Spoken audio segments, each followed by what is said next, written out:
En 1960, à des centaines de kilomètres de toute présence humaine, l'armée américaine achève la construction d'une ville. Elle ne figure sur aucune carte.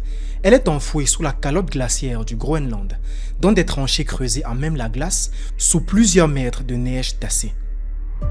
On y retrouve 21 galeries, une rue principale de plus de 300 mètres, des dortoirs pour 200 hommes, une infirmerie, une bibliothèque, une chapelle, une salle de cinéma. Et en plein Arctique, pas moins de 40 degrés, de l'eau chaude qui coule dans les douches. Parce qu'on est quand même américain.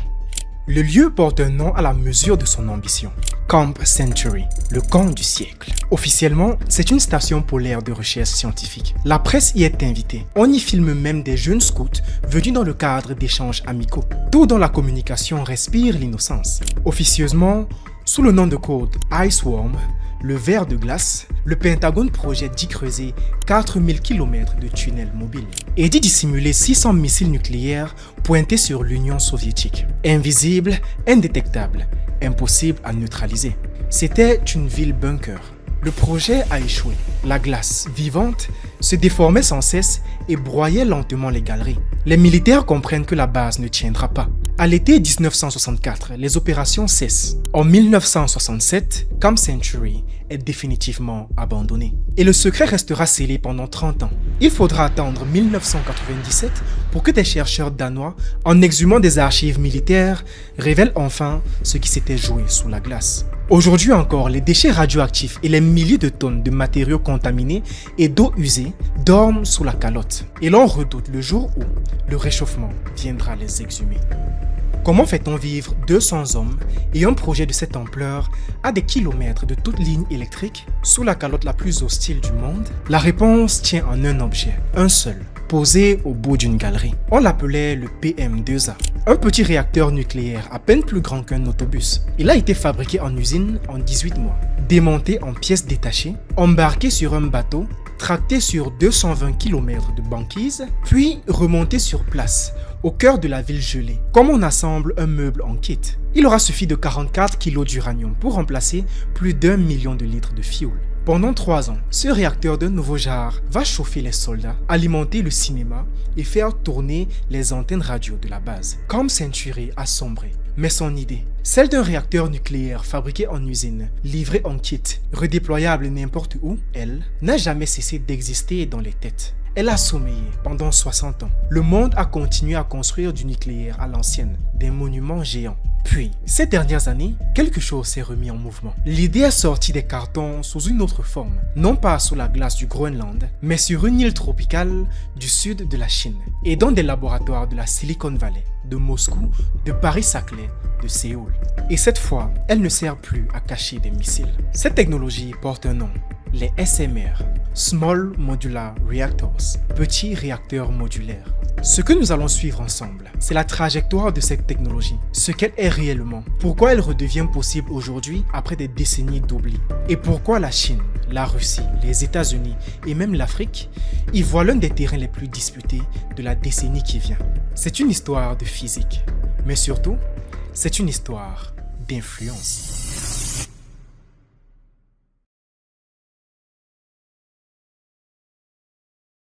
À la base, le nucléaire n'a rien d'une nouveauté. On s'est brisé des atomes depuis les années 40. Et les premières centrales commerciales produisent de l'électricité depuis les années 50. Sa physique n'a pas tellement changé en 70 ans. Comment expliquer alors que le monde entier se remette aujourd'hui à courir après le nucléaire comme s'il venait d'être inventé? C'est parce que la révolution dont il est question ici n'a pas lieu dans l'atome, elle a lieu dans l'usine. À Camp Century, le PM2A avait un défaut. Il laissait fuir les neutrons dans toutes les directions, au point qu'il a fallu l'entourer de murs de plomb, ainsi que des fûts remplis de glace et de sciure pour protéger les hommes. Génial dans son principe, intenable dans son exécution. L'idée de Camp Century avait 60 ans d'avance. Pour que cette idée devienne viable, ce n'est pas le processus atomique même qu'il fallait changer, c'était le processus de fabrication. Cette nouvelle famille de mini-réacteurs qui a pris ses racines dans la base militaire au Groenland porte un nom, SMR, pour Small Modular Reactor, de petits réacteurs nucléaires. À ne pas confondre avec MSR, les réacteurs à sel fondu qui forment une toute autre famille distincte, à laquelle j'ai consacré une vidéo entière dont je mets le lien en description. Tu pourras la regarder juste après celle-ci. Dans la définition du SMR, on a les termes petit et modulaire. Petit d'abord, là où une centrale classique et ses tours de refroidissement fournissent plus de 1000 MW, un SMR reste sous la barre des 300. Par exemple, le SMR chinois dont nous reparlerons, le Linglong One, produit 125 MW, environ 1/8 d'un grand réacteur. De quoi alimenter une ville de taille moyenne ou une grosse entreprise. Vous allez me dire, mais le monde est à un stade où on veut plus d'énergie, pas moins. En quoi la petitesse serait-elle un progrès? C'est là qu'intervient le second mot, modulaire. Pour bien comprendre l'importance de la modularité, il faut déjà réaliser ce qu'est une centrale nucléaire aujourd'hui. Une grande centrale nucléaire classique, c'est une cathédrale. Chaque exemplaire est unique, bâti sur site dans son entièreté, en mobilisant des milliers d'ouvriers et d'ingénieurs pendant 10 ou 15 ans. Et qui dit chantier géant et unique, dit retard, dit dépassement budgétaire et surtout risques financiers importants. L'épreuve des faits confirme ce sombre tableau. Sur le terrain, l'absence de plan standardisé et finalisé dès le départ transforme chaque chantier en un laboratoire d'expérimentation à ciel ouvert. Cette gestion artisanale du gigantisme se paie au prix fort. En France, le réacteur de Flamanville a vu son coût initial de 3,3 milliards d'euros multiplié par 7 pour atteindre 23 milliards d'euros. En Finlande, le réacteur d'Olkiluoto a demandé près de 17 ans de travaux. Ce vertige financier broie les structures qui le portent. C'est ce gouffre qui a provoqué la faillite du constructeur américain Westinghouse en 2017, ainsi que le naufrage et le démantèlement du fleuron français Areva, incapable de survivre aux pertes abyssales de ses propres chantiers. Le SMR, c'est l'exact inverse. Sa logique est celle d'une usine. On ne construit plus un réacteur directement sur site. Il est découpé en pièces indépendantes comme un Lego. Chaque module est fabriqué en usine, à la chaîne, comme une voiture ou un avion. Puis, on les transporte par camion, par rail ou par bateau et on les assemble sur place. Du nucléaire en kit géant. Du nucléaire standardisé. Comment réduit-on une machine aussi colossale en un colis que l'on transporte, me demanderiez-vous? Grâce à un concept appelé l'intégration. Dans une centrale nucléaire classique, le réacteur est relié à ce qu'on peut appeler ses organes. Générateurs de vapeur, pompes, pressuriseurs. Et ce, par des kilomètres de grosses tuyauteries. L'ensemble repartit dans un bâtiment grand comme un stade. Ce labyrinthe de tuyaux rend la machine impossible à déplacer et multiplie les points de fuite. Dans un SMR, ces mêmes composants sont regroupés dans une seule et même enceinte scellée, éliminant ainsi la tuyauterie externe. On parle alors de réacteur à circuit primaire intégré. C'est la différence entre une enceinte IFI des années 80, éparpillée en éléments reliés par des câbles à travers le salon, et une enceinte connectée d'aujourd'hui, compacte, que l'on pose sur un seul tenant. Moins de pièces, moins de raccords, et surtout, un bloc transportable. Néanmoins, si l'idée existe depuis les années 60, elle ne devient réalisable qu'aujourd'hui. Et ce, parce qu'on a résolu la plus grande peur du nucléaire, l'accident. Tchernobyl, Fukushima, la peur est légitime. Comprenons ce qui se passe vraiment lors d'un accident nucléaire. Dans l'immense majorité des cas, le danger n'est pas une explosion. C'est physiquement impossible dans une centrale civile car le combustible utilisé, de l'uranium enrichi à environ 3 à 5%, n'est pas assez concentré pour provoquer une réaction en chaîne explosive incontrôlable. Non, le vrai danger, c'est dans la chaleur résiduelle et les rejets radioactifs. Même après l'arrêt d'une réaction, le cœur d'un réacteur continue de chauffer. Faute d'évacuer cette chaleur, il surchauffe, puis il fond. Dans une centrale classique, cette évacuation de chaleur repose sur des systèmes actifs, des pompes électriques. Et si le courant venait à manquer, des générateurs diesel prennent le relais. En 2011, à Fukushima, le tsunami a noyé ces générateurs de secours. Plus de pompes, plus de refroidissement, vous connaissez la suite. L'explosion a fait un bruit énorme. C'était comme une déflagration. J'ai regardé dehors et j'ai vu une pluie de particules blanches qui flottaient partout dans l'air. Un accident nucléaire qui va entraîner la fuite de substances hautement radioactives dans l'environnement, faisant alors peser une lourde menace sur la population japonaise qui risque la contamination et peut-être même pire. Donc quand vous avez une très forte dose de rayonnement pénétrant, ça vous détruit bien sûr la peau, mais également les organes internes. Donc vous allez mourir parce que les organes sont détruits. Les SMR renversent entièrement cette logique avec ce que l'on appelle la sûreté passive. Plutôt que de dépendre de pompes et de courants, elle ne s'en remet qu'aux lois de la physique, la gravité et la circulation naturelle de la chaleur. Des principes qui ne tombent jamais en panne, pour la simple raison que ce ne sont pas des machines. Imaginez la forme de la plupart des SMR. Un grand cylindre vertical, clos et étanche, dressé comme un thermos. Tout en bas se trouve le cœur, là où les atomes se brisent et où naît la chaleur. Tout en haut, à l'opposé, on a l'échangeur, la partie froide, chargée d'évacuer cette chaleur. Cette disposition n'a rien d'anodin. C'est le fait même de placer la source de chaleur en bas et le refroidissement en haut qui met le système en mouvement sans aucune aide. Le mécanisme s'appelle la convection naturelle. C'est le même qui permet à une montgolfière de voler. Chauffée par le cœur, l'eau du bas se dilate, s'allège et s'élève droit par le centre du cylindre. Parvenue en hauteur, elle traverse l'échangeur, y abandonne alors sa chaleur, puis redevenue dense et lourde, redescend le long des parois jusqu'au cœur. L'eau monte par le milieu, redescend par les bords, indéfiniment. Une boucle qui s'entretient d'elle-même, sans pompe, sans électricité, sans la moindre intervention humaine. Certaines conceptions ajoutent un filet de sécurité supplémentaire. D'immenses réservoirs d'eau placés au-dessus du réacteur qui, en cas d'accident, se vident par simple gravité pour noyer et refroidir le cœur. Les ingénieurs ont une expression pour décrire cette configuration, le walk-away safe. En cas d'accident, les opérateurs peuvent littéralement quitter les lieux. Le réacteur s'arrête et se refroidit seul, des jours voire des semaines durant. Ici, la sécurité est inscrite dans la physique même de l'objet. Et on peut se permettre cette sûreté passive parce que l'objet est petit justement. Un petit cœur dégage moins de chaleur résiduelle et offre proportionnellement une plus grande surface pour la dissiper. Un peu comme un glaçon fond plus vite qu'un bloc de glace. La physique suffit à le refroidir. Refroidi par la physique donc, débarrassé de ses systèmes actifs, débarrassé de sa complexité, donc fabricable en série. La boucle se referme. La petitesse n'est pas une limite que l'on subit, c'est la clé qui rend possible tout le reste. Cette sûreté passive donc l'on vient de décrire rend possible la modularité des SMR. Dès lors qu'on n'a plus besoin de pompes de secours, ni de générateurs pour secourir ces pompes, ni de batteries pour secourir ces générateurs en cas de défaillance. Alors, on peut tout retirer et simplifier. Néanmoins, ces configurations passives ne sont pas l'apanage des MSR. On trouve des configurations passives, voire même hybrides, c'est-à-dire actives plus passives en cas de défaillance, sur les réacteurs géants récents, dites de 3e génération. Cependant, leur mise en place est bien moins simple. C'était pour la petite parenthèse. Tout ce qu'on vient de voir n'est possible que parce qu'on s'est désormais forgé, soudé et usiné avec une régularité et un contrôle inconnu il y a 60 ans. Il en est de même pour le calcul. On peut aujourd'hui concevoir et éprouver un réacteur nucléaire entier sur ordinateur, son jumeau numérique, le valider une fois, puis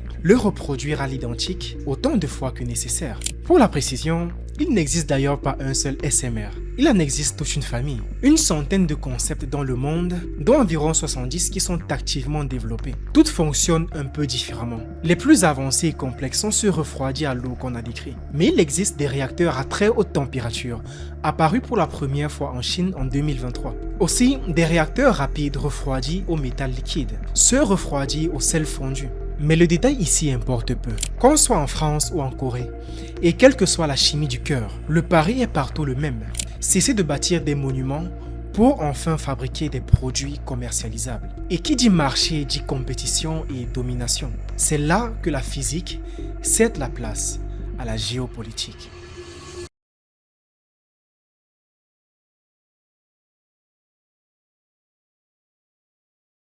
Petite pause avant de continuer. Si ces sujets sur la technologie et les rapports de force qu'elle dessine t'intéressent, alors abonne-toi et surtout partage la vidéo.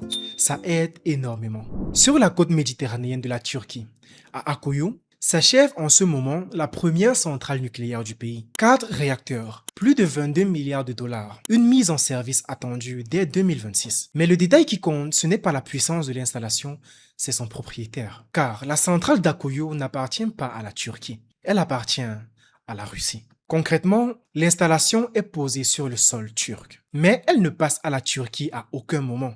Elle est construite par la Russie, financée par la Russie, exploitée par la Russie, alimentée par la Russie. La Turquie, pourtant membre de l'OTAN, achète l'électricité produite chez elle à une entreprise d'État étrangère. Ce montage juridique porte un nom. Build, Own, Operate. Construire, posséder, exploiter. et il est pensé par Moscou pour devenir son offre par défaut à l'international. Qu'est-ce qui rend cette concession si insolite? Car au fond, accueillir une usine étrangère sur son sol n'a rien d'extraordinaire. Toyota fabrique des voitures aux États-Unis, Volkswagen au Mexique. Personne n'y voit une atteinte à la souveraineté. Mais un réacteur, ce n'est pas une usine. C'est l'épine dorsale du réseau électrique d'un pays. L'infrastructure dont dépendent ses hôpitaux, son industrie, ses foyers. D'ailleurs, je parie que tu as sursauté quand je t'ai dit que la centrale appartenait à la Russie sur le sol turc. Au-delà de ça, un réacteur, c'est aussi un objet dont on ne peut pas changer de fournisseur en cours de route. Le combustible doit être taillé pour ce réacteur précis. Les pièces sont fabriquées par celui qui l'a conçu. La maintenance est assurée par ces mêmes ingénieurs. Les opérateurs locaux formés à ces méthodes. L'engagement court sur 60 à 100 ans. C'est plus long qu'une vie humaine. Voilà donc ce qu'on achète vraiment quand on achète un réacteur nucléaire. On n'achète pas qu'une centrale. On signe une alliance financière, technique, politique, avec un fournisseur pour le demi-siècle à venir, ou, selon le côté où on se trouve, une vassalité. La Russie n'est pas à son court d'essai. Le projet Akuyu n'est qu'un fil d'une toile bien plus large. Un empire silencieux qu'elle bâtit depuis 20 ans. Le même modèle se retrouve en Égypte, où elle bâtit la plus grande centrale du continent africain et où elle s'est engagée à fournir le combustible pendant toute sa durée de vie. Au Bangladesh aussi, la Russie a financé par un prêt d'État de plus de 11 milliards de dollars le tout premier réacteur nucléaire du pays. En Hongrie, elle s'est installée au cœur même de l'Union européenne. Et quand les sanctions se sont abattues sur la Russie après les événements de 2022, elles ont frappé son pétrole, son gaz, ses banques. Son nucléaire, lui, est resté intouchable. Parce qu'on ne sanctionne pas le fournisseur du réacteur qui éclaire vos villes. On ne débranche pas du jour au lendemain l'infrastructure dont on dépendra pour le demi-siècle à venir. La Hongrie elle-même avait insisté pour que la filière nucléaire de la Russie ne soit pas touchée par les sanctions. Le pétrole, on peut le changer en quelques mois. Le nucléaire, non. C'est là donc toute la puissance du modèle. Il survit aux guerres, aux sanctions, aux ruptures diplomatiques. Une fois signé, rien ne le défait. Et le plus habile dans tout cela, c'est l'emballage. À l'opinion publique locale, ces projets sont présentés comme des victoires, indépendance énergétique, souveraineté et fierté nationale. Mais la dépendance qui les accompagne, elle, ne figure jamais dans la brochure. Et comme on l'a vu, le marché du nucléaire classique a une limite. Une centrale comme Akuyu, c'est un chantier de 10 ans, des dizaines de milliards d'euros, des négociations menées entre chefs d'État. Seule une poignée de pays dans le monde peuvent se le permettre. Pour tous les autres, donc l'immense majorité, le nucléaire reste inaccessible. Trop grand, trop cher, trop lourd. La dépendance, elle aussi, est un luxe réservé aux riches. Le SMR vient faire voler cette limite en éclats, transformant le nucléaire en un produit exportable. Quelque chose qu'on ne négocie plus pendant 10 ans, mais que l'on commande comme n'importe quel autre produit. Et quand le nucléaire devient un produit, alors la dépendance qui l'accompagne, elle aussi, se vend en série. Le même contrat, le combustible du vendeur, ses pièces et ses ingénieurs, pour 80 ans, peut désormais être proposé non plus à 5 pays, mais à 50. En juin 2026, la Russie a posé le premier réacteur de l'histoire de l'Ouzbékistan. Un petit réacteur modulaire, le premier d'une longue série, déjà promise à l'Asie du Sud-Est, au Golfe, à l'Amérique latine, à plusieurs pays d'Afrique. À tous ces pays qui, jusqu'ici, observaient le nucléaire de loin sans pouvoir en bénéficier. Mais ce marché n'est pas l'apanage de la Russie. Les autres grandes nations voient tout aussi bien cette opportunité et la concurrence se fait ressentir. Qui donc dans le monde sera capable de fabriquer ces réacteurs assez vite et de les livrer assez loin pour rafler ce marché et l'influence qui va avec?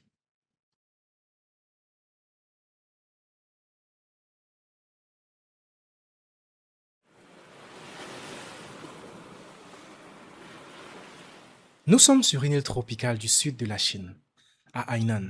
Là, au bord de l'eau, au milieu des palmiers, des plages et d'une mer turquoise, posé comme un objet venu d'un autre siècle, un dôme de béton gris. À l'intérieur, un réacteur modulaire du nom de ACP100 Linglong-1 s'apprête à franchir une ligne d'arrivée que l'industrie mondiale poursuit depuis plus de 10 ans. Il a passé tous les essais et sa mise en service commercial est prévue en 2026. Si le calendrier est tenu, il deviendra le tout premier SMR commercial terrestre à eau pressurisée de l'histoire. 125 MW, sorti d'usine en moins de 5 ans. Réussir à miniaturiser et standardiser ce type de réacteur précis pour le sortir en module transportable est le défi que toute l'industrie tente de relever depuis 10 ans. La Chine y arrivera en premier. La Chine était aussi le premier pays à connecter et à commercialiser, en décembre 2023, un SMR de 4e génération à haute température refroidi à l'hélium, le HTR-PM de Xidaobei. À la même heure, de l'autre côté du Pacifique,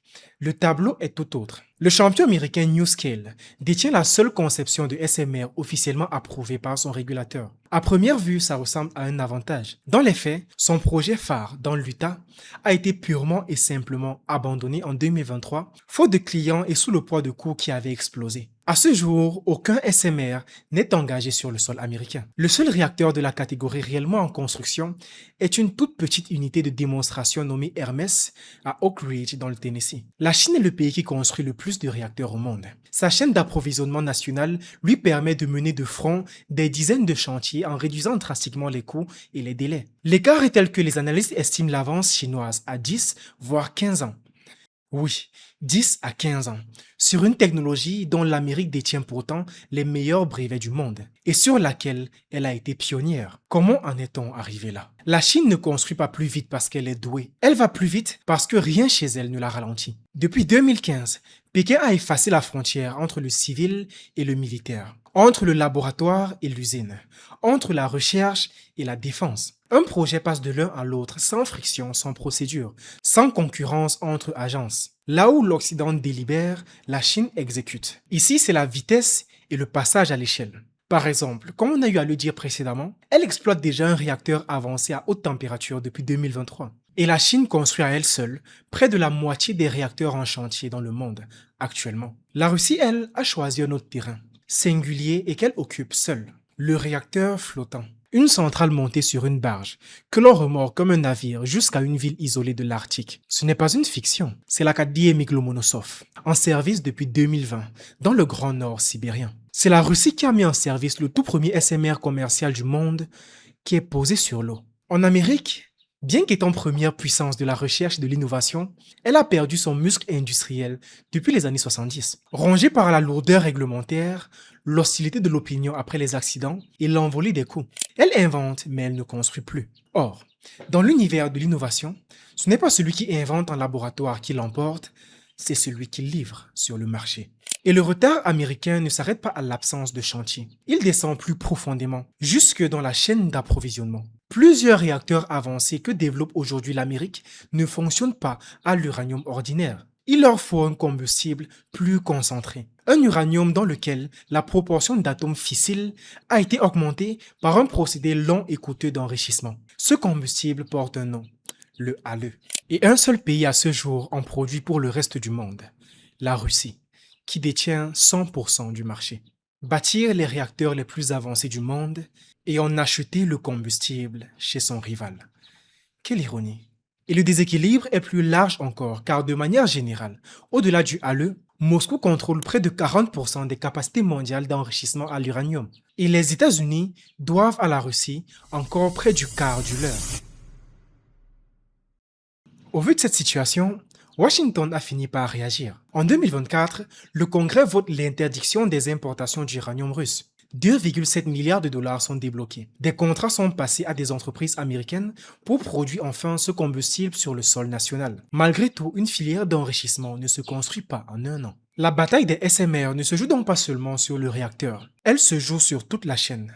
La mine, l'enrichissement, le combustible, les pièces, la maintenance. Tenir un seul de ces maillons, c'est tenir tous ceux qui en dépendent. À ce moment du récit, le tableau semble figé. La Chine livre, la Russie tient le combustible, l'Amérique court avec un poids au pied. Et puis bim, il y a 5 ans, un réacteur que personne n'attendait sur ce terrain est entré dans la partie. Et il a, à lui seul, bouleversé le calendrier initialement établi. Il s'agit de l'intelligence artificielle. Sa voracité énergétique est connue. On en a déjà parlé sur cette chaîne. Ce qui compte ici, c'est ce qu'elle change pour l'Amérique. Pendant 30 ans, le nucléaire américain a manqué d'une chose, des clients fortunés. S'il n'y a ni marché ni commande, alors il n'y a pas vraiment de raison de réveiller l'industrie. Cette pièce manquante, l'IA vient de la fournir. Aujourd'hui, ces clients existent.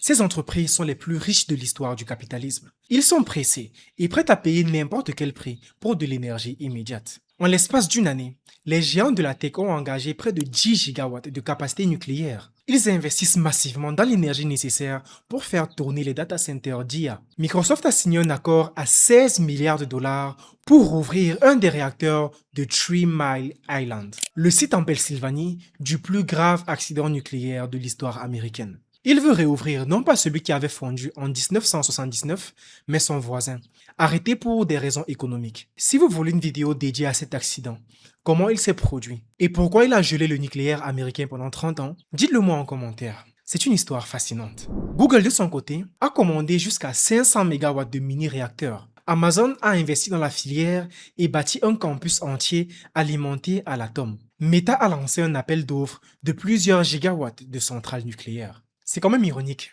La technologie la plus futuriste de notre temps en vient à ressusciter pour survivre une technologie dont l'ADN remonte aux sous-marins et aux bases secrètes des années 50 à Camp Century. Néanmoins, l'argent ne fait pas tout. Même des gros chèques de plusieurs milliards ne se transforment pas en réacteurs du jour au lendemain.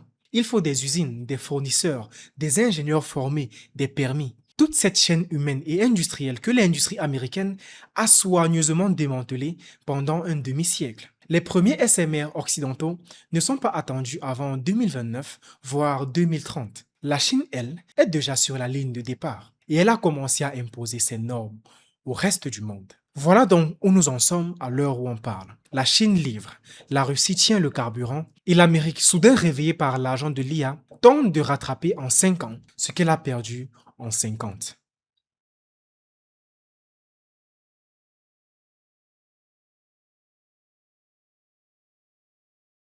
Dans cette partie d'échec mondial, il y a une région qui reste silencieuse et qui pourtant n'est pas spectatrice, l'Afrique.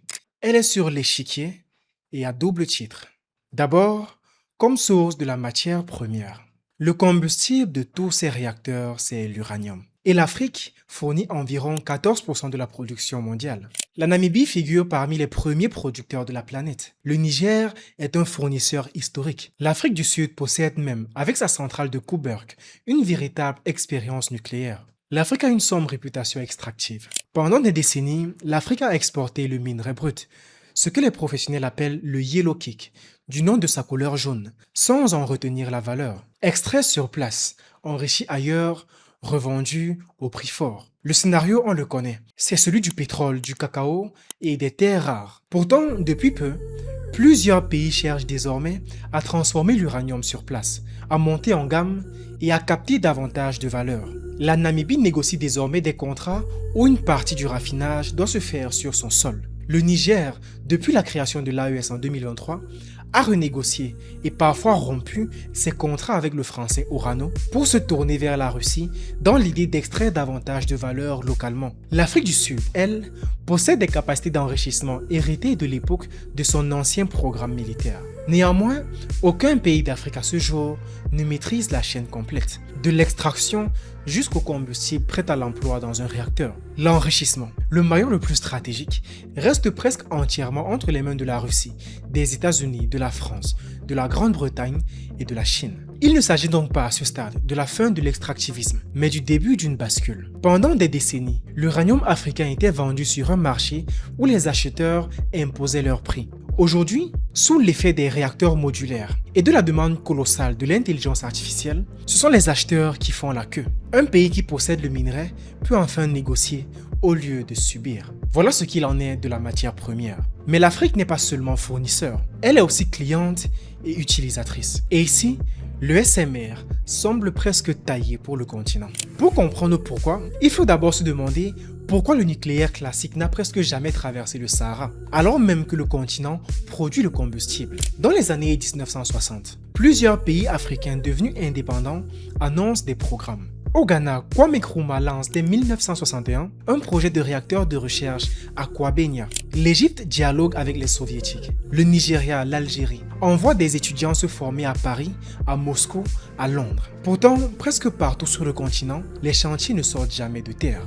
Deux raisons l'expliquent. La première est externe. Le nucléaire est une technologie à double usage dont l'accès est contrôlé depuis 1968 par une poignée de puissances sur critères d'alignement stratégique. La seconde est interne. Le nucléaire exige une continuité institutionnelle sur 40 ans, que peu de jeunes États africains ont su s'offrir. Kwame Nkrumah est renversé en 66 et le projet Kwabenya s'arrête net.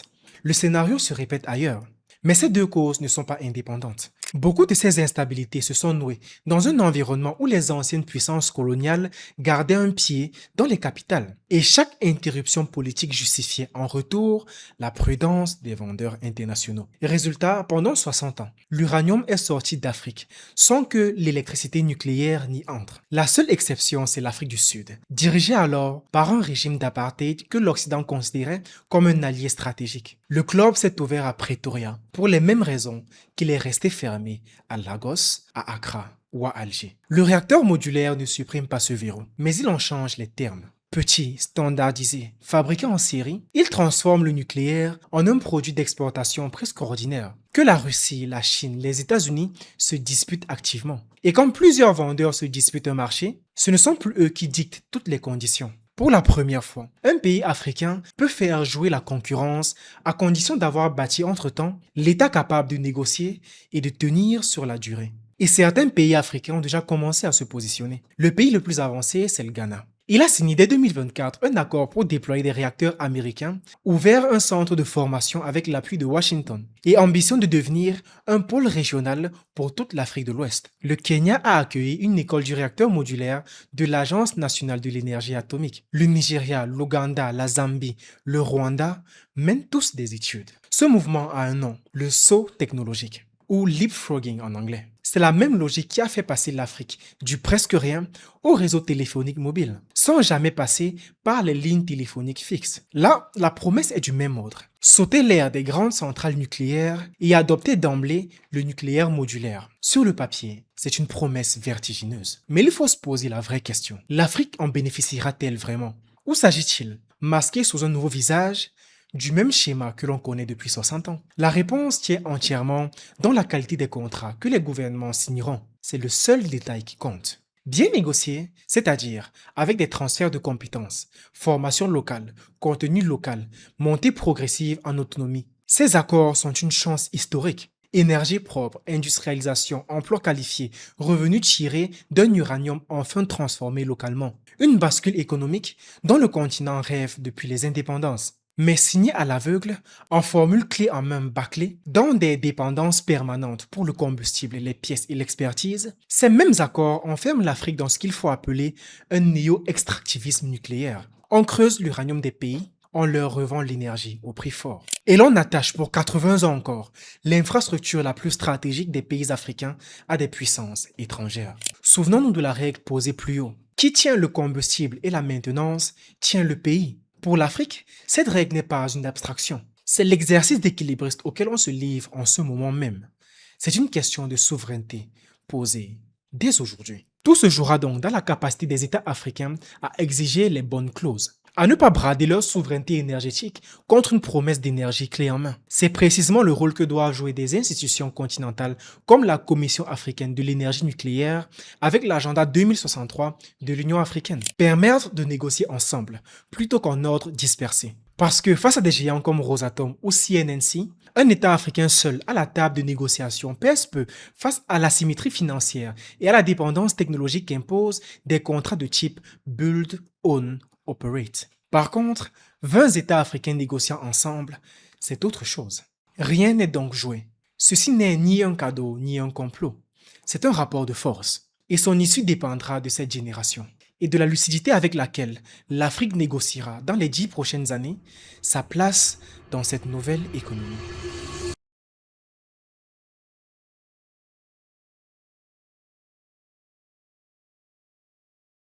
Revenons une dernière fois sous la glace du Groenland. En 1963, l'Amérique y avait enfoui un réacteur et un rêve de domination. Le rêve a échoué, le réacteur a été retiré, et l'idée a sombré dans l'oubli pendant 60 ans. La voici de retour, et l'ironie est totale. Cette technologie née pour dissimuler des missiles pendant la guerre froide est aujourd'hui perfectionnée et déployée pour répandre quelque chose de beaucoup plus puissant qu'un missile, de l'influence. Au XXe siècle, la puissance se mesurait en tête nucléaire. Au XXIe siècle, elle se mesurera de plus en plus à la capacité de fournir l'énergie aux autres. Celui qui saura fabriquer en série, normaliser et puis exporter le réacteur le plus sûr et le moins cher ne vendra pas seulement de l'électricité, il vendra de la dépendance, achètera des décennies d'alliances et reliera au sens propre l'avenir de nations entières à sa propre technologie. La course est désormais lancée pour de bon. La Chine tient l'avance industrielle et accélère toujours plus. L'Occident garde celle de l'innovation conceptuelle et désormais possède l'argent de l'IA pour rattraper son retard, mais traîne le poids de sa dépendance au halleux. La Russie tient la chaîne du combustible